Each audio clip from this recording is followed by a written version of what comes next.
We want to bring in now Michael Hanlon of the Brookings Institution to give us a little analysis on all of this. There's a lot going on right now over there, and it would have gotten more attention, I think, but we have this Ebola situation going on, and it's just almost gone unremarked. You heard what Holly just said. She thinks the airstrikes are helping in some places, not so much in other places.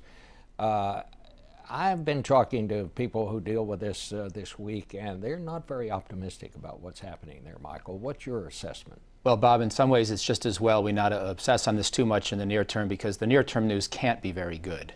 Because the bottom line strategy in Iraq, and that's the easier of the two places to lay out the strategy, is to help the Iraqi army rebuild itself. Now that there's the beginnings of this new government of national unity that can hopefully bring the Sunnis and the Kurds and the Shia all working together. But even that is going to be hard, even in the Baghdad central government area. Then we have to help the Iraqis rebuild their army. Half of it melted away in the spring.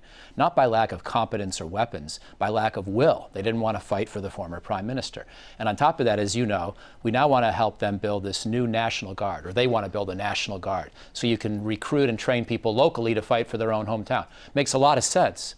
But the point is, it's being done from scratch. There is no Iraqi National Guard right now. These units have to be built up before we can go on the counteroffensive or see the Iraqis go on the counteroffensive against ISIL. So it's going to take time. Let me just ask you, in the short term, what if the ISIS forces decide to try to attack that airport just outside Baghdad? This is the only way out of the country for, what, a couple of thousand Americans who are inside our embassy in Baghdad.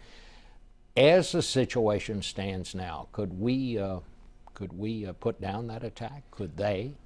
Well, you know, first of all, I think we have other ways to get out of the country if we really need to. You can helicopter down into airfields in the south, so I wouldn't be too worried about that dimension. But you're still right to raise the worry, because Iraq's economy, which is already suffering from the low oil prices that we're starting to enjoy at the pump, is in serious trouble. The whole sense of quasi-normalcy, which Iraq doesn't really have anyway, but it's being further, eroded by this.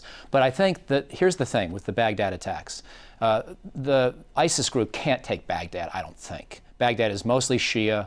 The Shia-led army units are probably going to be strong enough to hold Baghdad. And this is one place where they would fight. Exactly. But the problem is they're also going to use these Shia militias to do it, which means you get more of a sectarian division. And that just makes it harder for that government of national unity to really bring people together. So that's what I'm worried about. Not Baghdad falling, but the sectarianism getting worse. All right. Michael O'Hanlon, always good to have you. And thank you so much, because this is a story we just can't let it go away, no matter how big other stories become. Thanks, Bob. We'll be back in just a minute.